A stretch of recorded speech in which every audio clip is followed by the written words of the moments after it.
എല്ലാവർക്കും നമസ്കാരം. അണിച്ചീസ് വേൾഡ് എന്ന യൂട്യൂബ് ചാനലിലേക്ക് എല്ലാവർക്കും സ്വാഗതം. നമ്മളിപ്പോൾ നിൽക്കുന്നത് തിരുവനന്തപുരം ജില്ലയിലെ ശ്രീകാര്യം ഇളംകുളം ശ്രീ മഹാദേവ ക്ഷേത്രത്തിലാണ്. സാധാരണയായിട്ട് ഞാൻ എൻ്റെ ചാനലിൽ ക്ഷേത്രങ്ങളുമായി ബന്ധപ്പെട്ട വീഡിയോസോ അല്ലെങ്കിൽ അവിടുത്തെ ആചാരങ്ങളോ ഒന്നും തന്നെ ഞാൻ ഇടാറില്ല. പക്ഷേ ഈ ക്ഷേത്രത്തിൽ വന്ന് അതിൻ്റെ കാര്യങ്ങളൊക്കെ ഇടാം എന്ന് വെച്ചതിന് കാരണം എന്ന് വെച്ച് കഴിഞ്ഞാൽ നമ്മുടെ ഈ ക്ഷേത്രം ഗോശാലകളുടെ പേരിൽ ഫേമസ് ആയിട്ടുള്ളൊരു ക്ഷേത്രമാണ്. ഗോശാലകൾ എന്ന് പറഞ്ഞു കഴിഞ്ഞാൽ ചിലപ്പോൾ നിങ്ങൾ വിചാരിക്കും 5-6 പശുക്കളൊക്കെ ഉണ്ടാവുള്ളൂ, അല്ലെങ്കിൽ അതിൽ പ്രത്യേകിച്ച് കാര്യങ്ങളൊന്നും എടുത്ത് പറയാനായിട്ടില്ല എന്ന് വിചാരിക്കും. പക്ഷേ അങ്ങനെയല്ല. എന്താണ് ഇവിടുത്തെ കാര്യങ്ങളെന്നും മറ്റു കാര്യങ്ങളൊക്കെ നമ്മുടെ ഈ വീഡിയോയിലൂടെ നമുക്ക് കാണണം.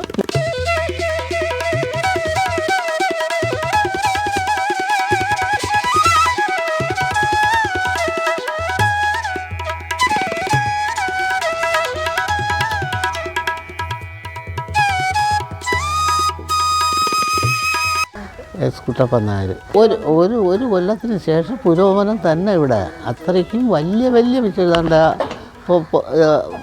ഒക്കെ വന്നില്ലേ, ഗോശാല വന്ന് എല്ലാം വന്ന് പശുവിനെയൊക്കെ ആക്കിയെടുത്തത് ഇപ്പോഴാണ്.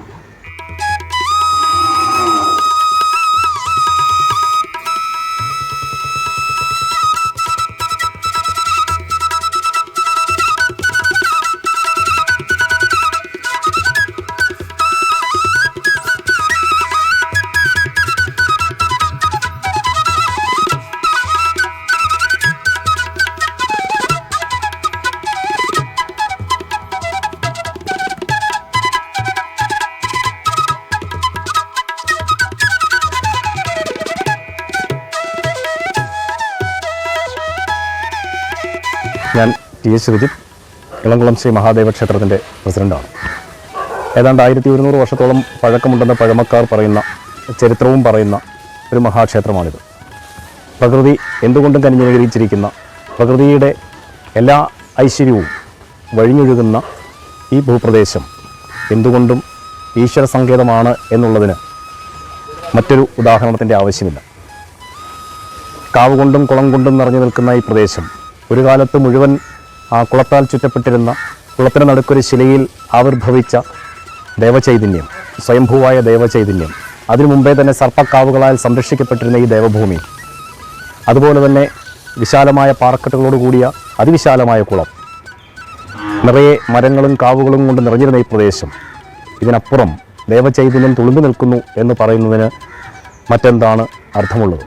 ഇവിടേക്കാണ് മഹാദേവൻ്റെ ചൈതന്യം ഒരു ഋഷിശ്രേഷ്ഠൻ്റെ പ്രാർത്ഥനയാൽ ഉണ്ടായതും അദ്ദേഹത്തിൻ്റെ ആഗ്രഹപൂർത്തീകരണത്തിന് വേണ്ടി, അദ്ദേഹത്തിൻ്റെ അവസാന കാലങ്ങളിൽ ഭഗവത് ദർശനത്തിന് വേണ്ടി ഭഗവാൻ സ്വയം പ്രത്യക്ഷനായി ആ ശിലാഖണ്ഡത്തിൽ ആവിർഭവിക്കുകയും ചെയ്തു.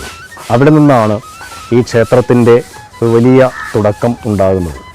1100 വർഷത്തോളം പഴക്കമുണ്ട് എന്ന് പഴമക്കാർ പറയുന്ന ഈ ക്ഷേത്ര സങ്കേതം കാലക്രമേണ കുളത്തിൻ്റെ ഏറെ ഭാഗവും മൂടപ്പെടുകയും കരഭൂമിയായി മാറുകയും ചെയ്തു എന്നാണ് പറയുന്നത്.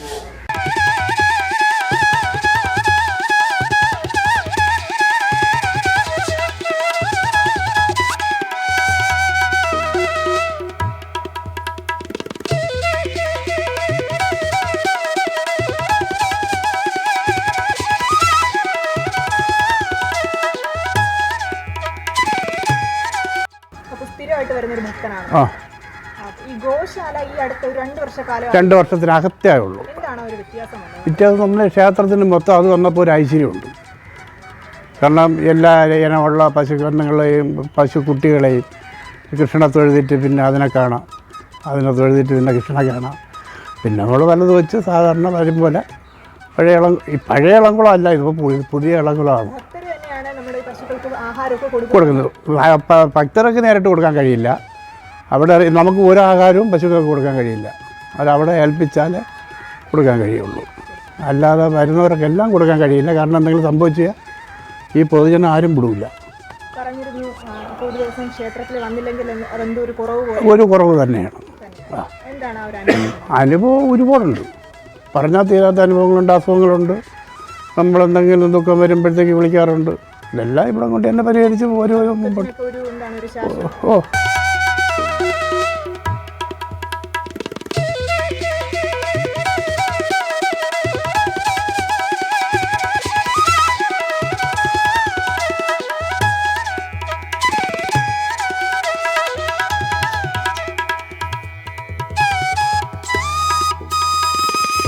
ഇളംകുളം ശ്രീ മഹാദേവ ക്ഷേത്രം എന്ന് പറയുന്നത് ഇപ്പോൾ ഗോശാലകളുടെ പേരിൽ അറിയപ്പെടുന്ന ഒരു ക്ഷേത്രമായിട്ട് മാറിയിരിക്കുകയാണ് കേരളത്തിലെ തന്നെ. അപ്പോൾ എന്താണ് ഈ ഗോശാലകളുടെ ഒരു വിവരം നമ്മൾ ചോദിക്കുകയാണെങ്കിൽ എന്താണ് പറയാനുള്ളത്?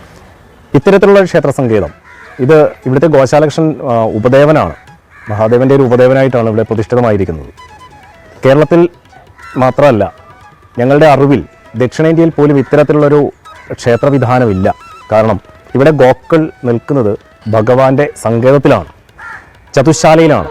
നാലുകെട്ടിൻ്റെ രൂപത്തിലാണ് ഇവിടുത്തെ ഗോശാല നിർമ്മിച്ചിരിക്കുന്നത്. അതായത് നടുക്ക് ശ്രീകോവിൽ, 4 ശാലകളിലായിട്ട് ഗോക്കൾ ഭഗവാനെ നോക്കി നിൽക്കുന്നു എന്നുള്ളതാണ്.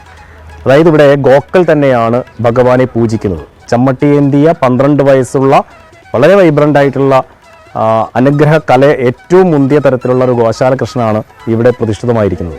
അപ്പോൾ ആ ഗോശാല കൃഷ്ണന് ഏറ്റവും പ്രിയം ഗോക്കൾ അടുത്തുള്ളതാണ് എന്നൊരു പ്രശ്നവിധി വരികയും അതനുസരിച്ച് തന്നെയാണ് ഇത്തരത്തിലുള്ള വളരെ വ്യത്യസ്തമായ, കേരളത്തിൽ മറ്റെവിടെയും കാണാത്ത തരത്തിലുള്ള ഈ ക്ഷേത്രം ഇവിടെ ഉണ്ടായത്. ഈ ചതുശാലയ്ക്കുള്ളിൽ, അതായത് ക്ഷേത്രത്തിൻ്റെ ശ്രീകോവിലിനോട് ചേർന്ന് തന്നെ ഗോക്കൾ പൂജിക്കപ്പെടുന്ന വേറൊരു ക്ഷേത്രവും കേരളത്തിലെന്നല്ല ദക്ഷിണേന്ത്യയിൽ എവിടെയും ഞങ്ങളുടെ അറിവിൽ ഉള്ളതായിട്ട് ഇല്ല. തടിയും ഓടും ആണ് നമ്മുടെ ഈ ഗോശാല പണിയാനായിട്ട് ഉപയോഗിച്ചിരിക്കുന്നത്. അപ്പോൾ എങ്ങനെയായിരുന്നു ഇതിൻ്റെ ഒരു രൂപീകരണം? ഇവിടുത്തെ ക്ഷേത്രത്തിൻ്റെ ശ്രീകോവിലും അതുപോലെ ക്ഷേത്രവുമായി ബന്ധപ്പെട്ടതെല്ലാം തന്നെ തേക്ക് തടിയും ചെമ്പോലിയും മേഞ്ഞിട്ടാണ്. ഈ ഗോശാല അതുപോലെ തടിയും ഓടുമാണ്. മാത്രമല്ല കൃഷ്ണശിലയിലാണ് മുഴുവൻ നിർമ്മിതികളും. ഏതാണ്ട് 1.5 കോടി രൂപ ചെലവഴിച്ചുകൊണ്ടാണ് ഇവിടെ ക്ഷേത്രത്തിൻ്റെ മുഴുവൻ ക്ഷേത്ര സമുച്ചയത്തിനെയും പുനരുദ്ധാരണം നടത്തിയിരിക്കുന്നത്. മുഴുവൻ ക്ഷേത്രം നിർമ്മിച്ചിരിക്കുന്നത് കൃഷ്ണശിലയിലാണ്. അതായത് ഇവിടെ ഇത് കാണുമ്പോൾ അറിയാം, നമുക്ക് ഇതിനകത്തേക്ക് കയറുമ്പോൾ ഒരു പ്രത്യേക തരത്തിലുള്ള അനുഭവമാണ്. അതായത് വളരെ ചൂടുള്ള സമയത്ത് പോലും, പൊള്ളുന്ന ചൂടുള്ള സമയത്തും അകത്ത് നല്ല തണുപ്പാണ്. വായുസഞ്ചാരം ധാരാളമുണ്ട്. അകത്ത് പശുക്കൾ വളരെ സന്തോഷത്തോടെ നിൽക്കുന്നുണ്ട്. അകത്ത് കയറുന്ന ഭക്തർക്ക് ഒരു ശീതളിമ അനുഭവപ്പെടാറുമുണ്ട്. ക്ഷേത്രത്തിൻ്റെ നിർമ്മിതി അങ്ങനെയാണ്. അതായത് കാറ്റും വെളിച്ചവും ഒരു തടസ്സവും കൂടാതെ അകത്തേക്ക് പ്രവഹിക്കുന്നുണ്ട്. അതുതന്നെയാണ് അതിൻ്റെ ഒരു വല്ലാത്തൊരു സുഖവും അനുഭൂതിയും.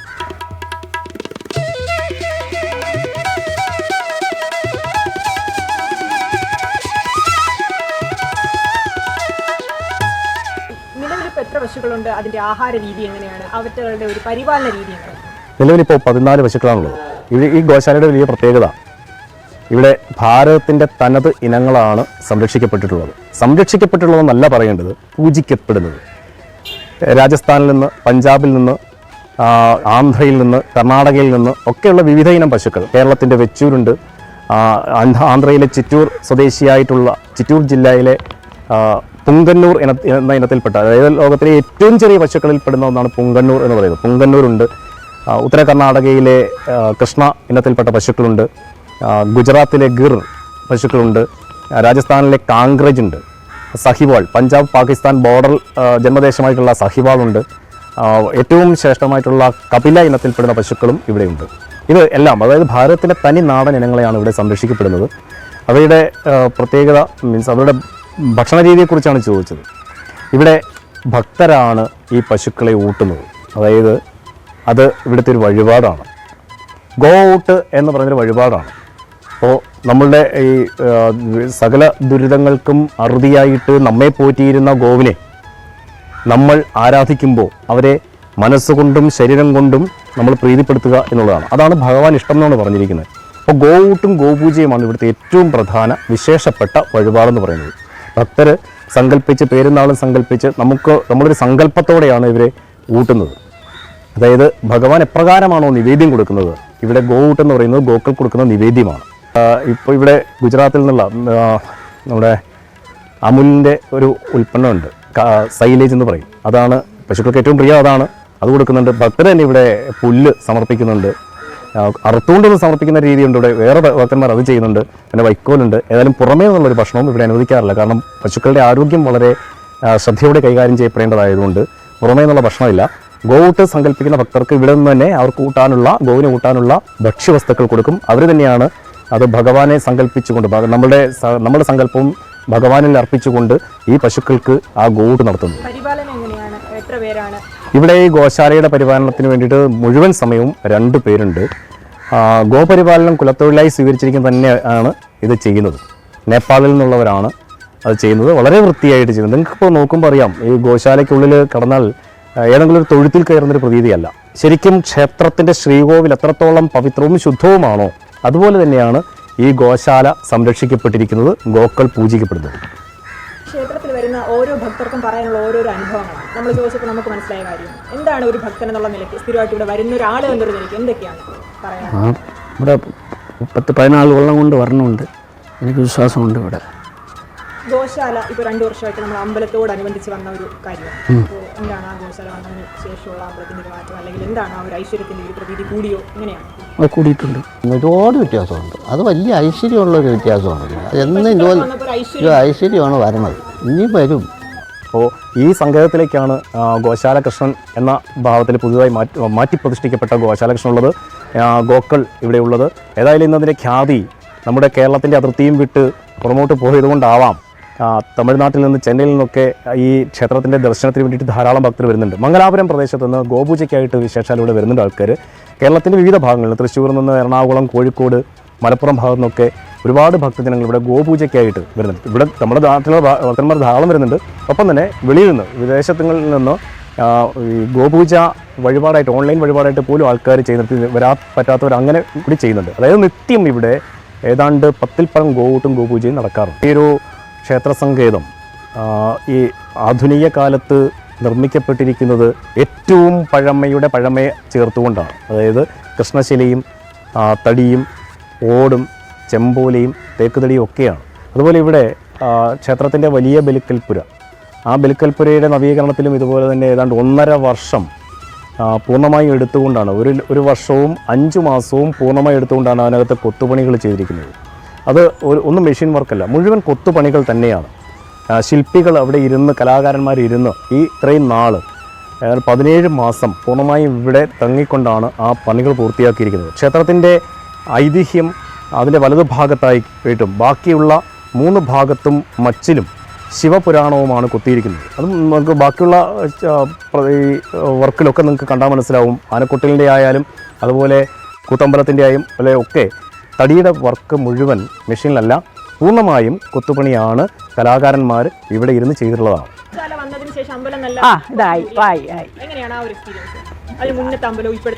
ഇപ്പോഴാണ് പുരോഹിതം ഉള്ളതും ആളും ഇഷ്ടം പോലെ ആൾക്കാരും ഒക്കെ വരവും എല്ലാം ഇപ്പോഴാണുള്ളത്. കുറച്ച് നാളത്തേക്ക് മുമ്പൊക്കെ ഉണ്ടെങ്കിൽ തന്നെ ഇത്രയും പുരോഹിതം ഇല്ലായിരുന്നു. ഇനി കുംഭമാസ ഉത്സവം, പിന്നെ ശിവരാത്രി ഉത്സവം, ഉത്സവം രണ്ടും അടുത്തടുത്താണ്. ഈ ക്ഷേത്ര സങ്കേതത്തിലേക്ക് വരുമ്പോൾ നമ്മൾ കാണുന്നത് വളരെ വിശാലമായൊരു കുളമാണ്. മഹാദേവൻ്റെ ദർശനം ഭഗവാന്റെ ആറാട്ടുകുളത്തിലേക്കാണ്. ഈ കഴിഞ്ഞ 3-4 ദിവസം മുമ്പ് ദേവഹിതം നോക്കിയിരുന്നു. എല്ലാ ദേവപ്രശ്നങ്ങളിലും പറയുന്നത് തന്നെയാണ്, ഈ ക്ഷേത്രത്തിൻ്റെ കുളത്തിൽ വലിയ കൊക്കരണി എന്ന് പറയുന്നൊരു സംഭവമുണ്ട്. അതായത് കുളത്തിന് ഉള്ളിലൊരു കുളം, ചെറിയൊരു കിണർ പോലെ. ആ കിണറിൽ നിന്നുള്ളൊരു പ്രവാഹം നേരെ പടിഞ്ഞാറത്തേക്ക് പോകുന്നുണ്ടെന്ന് ആണ് പറയുന്നത്. അത് വളരെ വ്യക്തവുമാണ്. കാരണം കുളത്തിലെ ചെറു മീനുകളൊക്കെ ദേവീക്ഷേത്രത്തിൻ്റെ ബാക്കിലുള്ള നീരുറവിൽ കാണാറുണ്ട്, തിരിച്ച് പോകാറുണ്ട്. ഇത് മിക്കപ്പോഴും ഇങ്ങനെയുള്ള സഞ്ചാരം ഇവിടെ നടക്കാറുണ്ട്. അതുപോലെ തന്നെ ഈ ഭഗവാന്റെ ശ്രീകോവിലിൽ എപ്പോഴും ഒരു ഈർപ്പം ഉള്ളതാണ്. അത് അടിയിൽ കൂടിയുള്ള നീരുറവയെ സൂചിപ്പിക്കുന്നതാണത്. ഗോളക, ഭഗവാന്റെ സ്വയംഭൂലിംഗം കവർ ചെയ്തിരിക്കുന്നൊരു പഞ്ചലോഹത്തിൻ്റെ ഗോളകയുണ്ട്. ആ ഗോളക പലപ്പോഴും എടുത്തു മാറ്റുമ്പോൾ അതിൽ വെള്ളം നിറഞ്ഞു നിൽക്കും. അത് ഈ നീരുറവയെ സൂചിപ്പിക്കുന്നതാണ്. അതുപോലെ തന്നെ ഇവിടെ ഔഷധ പ്രയോഗമുണ്ടായിരുന്നു, ഔഷധ സേവ ഉണ്ടായിരുന്നു. ഇവിടുത്തെ ഉപാസിച്ചിരുന്ന ആ താപസൻ ഇവിടെ വരുന്ന ആൾക്കാർക്ക്, ഇവിടുത്തെ ഭഗവാൻ മൃത്യുഞ്ജയമൂർത്തി ഭാവത്തിലാണ്. ദീപാരാധനയ്ക്ക് ശേഷം ഔഷധം കൊടുത്തിരുന്നു എന്നാണ് പറയുന്നത്. അത് ഈ അടുത്ത സമയത്ത് നമുക്ക് അതിൻ്റെ കുറേയേറെ വിശേഷങ്ങൾ നമുക്ക് ലഭ്യമായിട്ടുണ്ട്. ഔഷധം പലതരത്തിലുള്ള ആയുർവേദമാണ്. അത് തീർത്ഥമായിട്ടാണ് കൊടുക്കുന്നത്. അതിപ്പോൾ വീണ്ടും കണ്ടെടുക്കാൻ കഴിഞ്ഞിട്ടുണ്ട്. അത് ദേവപ്രശ്നത്തിൽ അത് വീണ്ടും ആവണം എന്നുള്ള വിധി വന്നിരിക്കുന്നു. അപ്പോൾ അത് കൂടുതൽ കാര്യങ്ങൾ പഠിച്ച് ഞങ്ങളത് പ്രാവർത്തികമാക്കാനുള്ള ശ്രമത്തിലാണ്. അധികം താമസിയാതെ തന്നെ അതുണ്ടാവും. കാരണം ആ ഔഷധമാണ് ഇവിടുത്തെ പുകൾപ്പെട്ടതാക്കിയിട്ടുള്ളത്. ഔഷധ പ്രയോഗം തന്നെയാണ്. കാരണം ഭഗവാൻ മൃത്യുഞ്ജയമൂർത്തിയാണ്. ഭഗവാനോട് സങ്കല്പിച്ച് ആ ഔഷധം സേവിച്ചാൽ വലിയ തരത്തിലുള്ള രോഗങ്ങളും ദുരിതങ്ങളും മാറും എന്നായിരുന്നു പഴമക്കാർ പറയുന്നത്. ഒരുപാട് ഞങ്ങൾ കേട്ടുള്ളതാണ്. ഇപ്പോൾ ഈ 3-4 ദിവസം മുമ്പ് നടന്ന ദേവപ്രശ്നത്തിലും അത് തന്നെ പറയുകയുണ്ടായി. മുൻപ് നടന്നിട്ടുള്ളതിലൊക്കെ ഇത് ആവർത്തിച്ചുകൊണ്ടിരിക്കുകയാണ്. അന്നൊക്കെ പറഞ്ഞിട്ടുണ്ടായിരുന്നു ഇത് തിരിച്ച് കൊണ്ടുവരേണ്ടതാണ്. വെറുതെ നിങ്ങളൊരു വെള്ളം ഭഗവാനെ സങ്കല്പിച്ച് കൊടുത്താൽ പോലും അത് ഔഷധമായി മാറുന്ന തരത്തിലുള്ള ചൈതന്യ വിശേഷമാണ് ഇവിടെ ഉള്ളത്. അതുകൊണ്ട് അങ്ങനെ ഉണ്ടാവണം എന്നാണ് പറഞ്ഞിരിക്കുന്നത്. ഇത് ഉടനെ തന്നെ ചെയ്യും. അതുപോലെ ശനീശ്വര പൂജ വളരെ വ്യത്യസ്തമായിട്ട് എവിടെയും ഇല്ലാത്തതാണ്. ഭക്തർ നേരിട്ട് ആണ് ശനീശ്വര പൂജ ചെയ്യുന്നത്. ആചാര്യൻ്റെ അല്ലെങ്കിൽ പൂജാരിയുടെ ശാന്തിക്കാരൻ്റെ നിർദ്ദേശപ്രകാരം ആവാഹനം പോലെയുള്ള പൂജാക്രമങ്ങൾ ചെയ്ത് നമ്മുടെ സമസ്ത സങ്കല്പങ്ങളെയും ഭഗവാനിൽ അർപ്പിച്ച് നമ്മുടെ ശനിദോഷ പരിഹാരത്തിന് വേണ്ടിയിട്ട് നമ്മൾ തന്നെ പ്രാർത്ഥിച്ച് ഭഗവാനെ പൂജിച്ച് ആ ദ്രവ്യങ്ങളെ ഭഗവാന്റെ മുമ്പിൽ സമർപ്പിക്കുന്ന വളരെ വിശേഷമായ ഒരു പൂജാക്രമം കൂടി ഇവിടെ ഉണ്ട്. ഈ വിശാലമായ കുളത്തിന് നടുക്ക് ഹനുമാൻ സ്വാമിയെ കാണാൻ നിങ്ങൾക്ക്. ഭഗവാനെ ദർശിച്ചുകൊണ്ടാണ് രുദ്രാവതാരമായിട്ടുള്ള ഹനുമാൻ സ്വാമി ഈ ഏതാണ്ട് 60 സെൻറ്റോളം നിൽക്കുന്ന ഈ കുളത്തിൽ നടുക്കൊരു പാറയിലാണ് ആ ഭഗവാന്റെ പ്രതിഷ്ഠയും നടന്നിട്ടുള്ളത്. അത് ഭഗവാനെ നിർദ്ദേശിച്ചുകൊണ്ടാണ് ഹനുമാൻ സ്വാമി ഇവിടെ ഉള്ളത്. വളരെ ചൈതന്യവത്തായിട്ടുള്ള ഹനുമാൻ സ്വാമി. ഒപ്പം മൊത്തത്തിൽ പറഞ്ഞാൽ ഇവിടുത്തെ ഉപദേവന്മാരെല്ലാം ഒരു സെപ്പറേറ്റ് എൻറ്റിറ്റി എന്ന് പറയത്തക്ക രീതിയിലുള്ള ചൈതന്യ വിശേഷമാണുള്ളത്. ആന്ധ്രാപ്രദേശിൽ നിന്നുള്ള ഭക്തരാണ് ഇവിടെ വരുന്നത്. എന്താണ് അതിൻ്റെ ബന്ധം നമുക്കറിയില്ല. അവർക്ക് ചോദിച്ചപ്പോൾ അവർക്കും അറിയില്ല. അതിങ്ങനെയാണ് അവരുടെ ജ്യോതിഷത്തിൽ അവർ പറഞ്ഞിരിക്കുന്ന വിധിയനുസരിച്ചാണ് വരുന്നതെന്നാണ് പറയുന്നത്. സ്വയംഭൂവായ മഹാദേവൻ്റെ പ്രഭയിൽ വല്ലാതെ കുളിച്ചു നിൽക്കുന്നത്. അതുകൊണ്ട് തന്നെയാണ് ഈ ക്ഷേത്ര സംഗമത്തിലേക്ക് വരുന്നവർക്ക് ഒരു വല്ലാത്ത ശാന്തി പെട്ടെന്ന് അനുഭവപ്പെടാറുണ്ടെന്നാണ് അവർ പറയാറുള്ളത്.